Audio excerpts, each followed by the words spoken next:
Good day, everyone. Welcome to our new lesson or first lesson in oral communication. This is week one of OCC. Of course, before I introduce our new lesson, let's have first our objectives for this day. We have the following learning objectives. First is you should be able to explain the functions, nature, and process of communication. Second, you are expected to differentiate the various models of communication. And lastly, you should be able to practice effective communication skills. Once again, these are the objectives that we have to accomplish at the end of our lesson. Today's topic is all about the nature and elements of communication. O sa Tagalog, mahalaga na malaman natin yung pinagmulan at ang iba't ibang elemento ng pakikipagtalastasan o komunikasyon. Communication itself. It's important. So ano pang hinihintay natin? Let's begin our lesson with this one. Now, students, let us define first what is communication. If you have this idea about what communication is, I encourage you to simply comment your answer or your insight below. Okay? Imposible na wala tayong ideya regarding communication because we always engage ourselves no po in communication. In whatever we do, wherever we are, we communicate. It's part of our everyday commitment, no? Commitment natin 'yon sa mga taong nakakasama natin. So it's important to know the definition of communication. As you can see here, when we say communication, it is a process. No po, ito po yung proseso no ng pagbabahagi o paglalahad ng mensahe. It's the process of sharing and conveying messages or information with one person to another within and across channels. Wherein class we may simply use our body language, our facial expression, our gesture to convey our message, to deliver our message.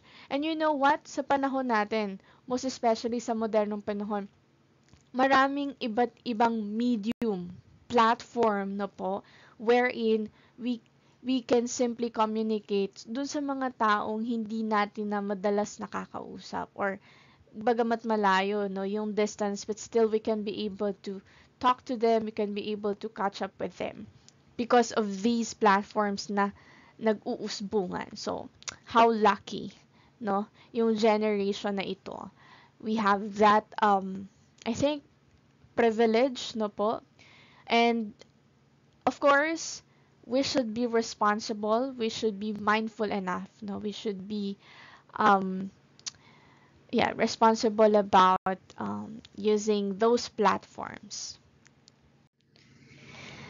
In addition, communication came from the Latin word communicare, meaning to share or to make common. It is just like what I mentioned earlier, it is the process wherein we exchange our ideas, no, our insights, our point of view, no po, from one person to another. It could be dyad, no, group, public, and such, no, ganun siya kalawak when we say communication. Yep, that's it. Now let's have this one, the process of communication. Yeah, you heard it right. There is a process of communication. Just like sa science, di ba, may mga cycle, no? But here in communication, in oral com, we do also have our own sequence, no, or process of communication. At maika-categorize natin sila sa iba't ibang uri, no, or kinds. Now, here's my question muna, students. Have you ever considered what occurs when we communicate with one another? Ano ba yung madalas nating na-encounter when we engage ourselves in communication towards other people? What are the common things na na-experience natin during communication process? Okay, please comment your answer.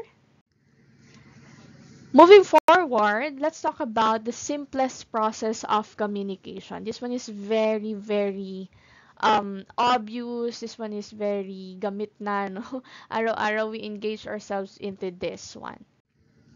Take a look at this diagram. In simplest process of communication, palaging meron tayong sender and receiver. Na po, yan yung pinaka-simple. Araw-araw, no? Palagi tayo nag-engage sa ganitong diagram o sa ganitong proseso ng pakikipag-communication. No, in order for us to deliver our message, of course, we have to, of course, select a channel, no? The receiver is responsible to understand or to break down yung mga messages or yung mga infos given by the sender. She must be able to comprehend it. She must be able to give feedback, especially if it's a two-way communication. No po? Yeah, that's it. Feedback. And of course, may kita nyo dyan sa may bandang gitna, mayroong drawing, no? Iyan ang aalamin natin. Ano ang sinisimbolo ng drawing na iyan, okay? Let's define the following terminologies because they are really important. No? They play significant role in the process of communication. Let's begin with the sender. Ang sender, siya po yung taga-deliver. He is the one who will deliver the message. Sa kanya, siya yung initiator ng communication or ng conversation. Siya yung source. He is responsible to conceptualize an idea. Na po? In his mind, before he is able to formulate and organize the message he will send. Meaning, bago siya magsalita, dapat na-conceptualize niya. Okay na yung ideya. No? Kumbaga, organisado na yung ideya. And it is ready na to deliver. No? It's ready na to send para doon sa ating receiver. Okay? Next one, we have the message. It is the final concept of the idea formulated by the sender. Ito ay magmumula sa sender, itong message na ito. It is the idea itself na po na i-deliver natin towards our receiver. Without this one, of course, walang usapang mangyayari. No? Hindi makakapag-reply si receiver without message. Next, we have channel. When we say channel, it has something to do with the medium, no? The mean, the manner or method through which a message is sent to its intended receiver. Medium has something to do with what language are you going to use? No, what mean? No, anong platform yung gagamitin mo? Is it via telephone conversation, a face-to-face meeting, etc. In what manner mo siya i-deliver? No po? What method are you going to use? No? Para ma-send yung message sa ating receiver. So, you have to consider those, no po, in delivering your message. In addition, the basic channels are written, oral or spoken, and electronic, at the same time multimedia. No? It could be a hard copy print or a digital formats for written, of course. Sa oral or spoken, marami iba-iba. No? We can use telephone conversation, cell phone, no, oral or spoken, like video conferences and such, online class and such, no, face-to-face communication, face-to-face meeting and such. Electronic, meron din yan, and multimedia. So, iba-iba siya. Next, we have the receiver. He is a person whom the sender is communicating with. He is responsible to receive the message, to understand it, to break down the message in order to comprehend it, no? And he must be able to provide feedback, most especially if talagang need ng feedback ni sender. Okay? Moreover, the receiver is the message recipient, just like what I mentioned earlier. He must translate the words into thoughts, process the thoughts, and determine how to respond to the sender. Meaning, hindi ka lang basta magre-respond agad. Hindi siya basta-basta. So, before you respond, before you give your reply, make sure naman na you understand, no, yung message, yung context ng message itself, no? That is your responsibility bilang isang taga-tanggap ng mensahe. Okay?